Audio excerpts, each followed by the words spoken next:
What's up, everyone? I'm Adam and I collect sports stuff. Today, I want to talk to you about something that you've probably experienced as a sports fan: the loss of your favorite player. Now, we're not talking life and death here, we're talking about when your favorite player leaves your team and goes somewhere else. For me, the most recent case of this is Mitch Marner with the Toronto Maple Leafs. As you can tell by this hat, and if I was to give you a tour of my basement, you'd notice as well, I am a diehard Leafs fan. For better or for worse, I will forever let this team make me suffer with the early playoff rounds and the heightened expectations that never really go anywhere. Now, in 2015, the Leafs had bottomed out. They were now looking to rebuild and start with some young players that had a lot of promise. One of those players was Mitch Marner. In 2015, the Leafs drafted him with the fourth overall pick. He was an undersized forward from the London Knights, but he scored a ton of points, and you could just tell that his creativity was going to play well in the NHL. Once he got to the NHL, he flourished. He was exciting. He helped the team kind of reach higher expectations earlier than many people expected.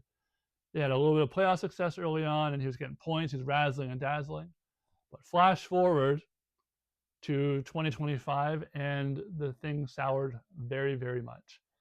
Mitch Marner had 63 points in 50 career playoff games and a little over 700 points in his NHL career with the Leafs. However, no cups and very, very few advancements past the first round of the NHL playoffs.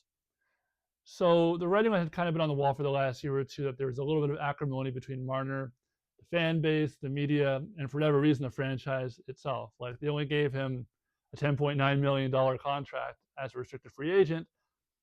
That doesn't normally happen at the time that happened for him, but somehow he was a little upset by that. He wanted to be the guy, but when you're with Austin Matthews, you're not going to necessarily be the guy. Anyways, so the issue with Marner was, I think he felt a little disrespected, and he probably felt a little bit uncomfortable in the Toronto market. You see, whenever the Leafs lost and lost badly, Marner was one of the top guys that faced the criticism.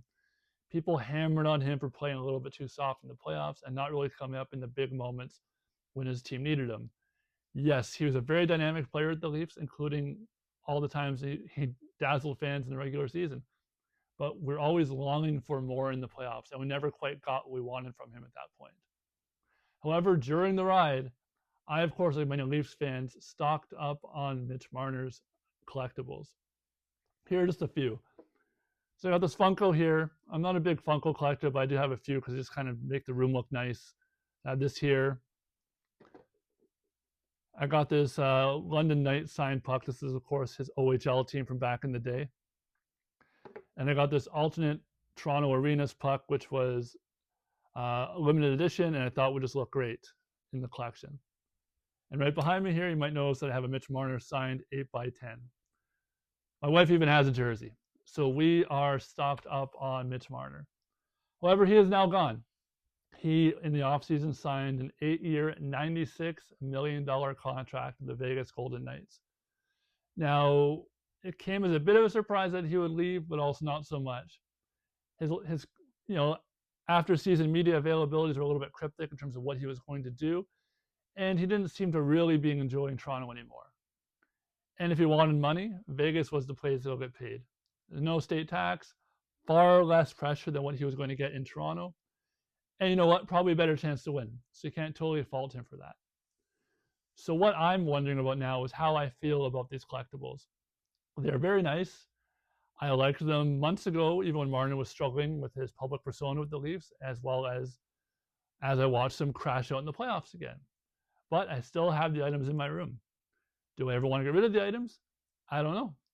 The thing is, when a player gets traded or when a player decides to leave your franchise as a free agent, it's not too hard of a challenge to feel a bit betrayed by the whole situation. You're upset about the promise that you were given as a fan. Sometimes you think that a player's will spend their entire time with the team, especially if they're a top-end player that they've been given all the money, all the accolades, and pretty much the keys to the castle. So when they decide to go to greener pastures, or what they perceive to be greener pastures, it's not hard as a fan to be insulted. As a collector, though, I do not think you should be getting rid of your items as soon as a player leaves their team. To me, the items don't lose any value. If anything, you hold on to them and see how the player does their next stretch of their career. They will likely not depreciate so much just because of the jersey the person's wearing on the memorabilia or the logo that's on the piece of memorabilia. I never quite understood why memorabilia dealers or even collectors would get rid of something at a discounted rate just because the player is no longer with the team. Like just because Marner is no longer with the Leafs, it doesn't make items like this, like this, like this, and like that one there any less awesome to have. I can understand feeling hurt. I can understand looking at these things all the time and being reminded about what might not, what didn't happen. You know, the winning didn't happen, the cup didn't come to Toronto, and Martin did not live up to the expectations that fans had of him. Whether they were realistic or not, it's not for me to say. It's a wide net in Toronto when it comes to hockey expectations, so you just have to kind of pick your spot. For me, I won't cheer for Marner on the Knights. It's fine. I'm not totally insulted that he left. I'm a little disappointed that he left. I thought he was ready to go before he was actually able to go, and therefore was maybe a little bit preoccupied during the playoff run. That said, I will not get rid of his items. I feel a player like Marner is going to thrive in Vegas. His items are going to continue to go up in value. And you know what? I would not be surprised if a Mitch Marner jersey, a Vegas jersey, ended up in my wife's closet. So my advice to you is if you are a little bit upset at a player for leaving your team, however the circumstance might have played out, do not get rid of the items.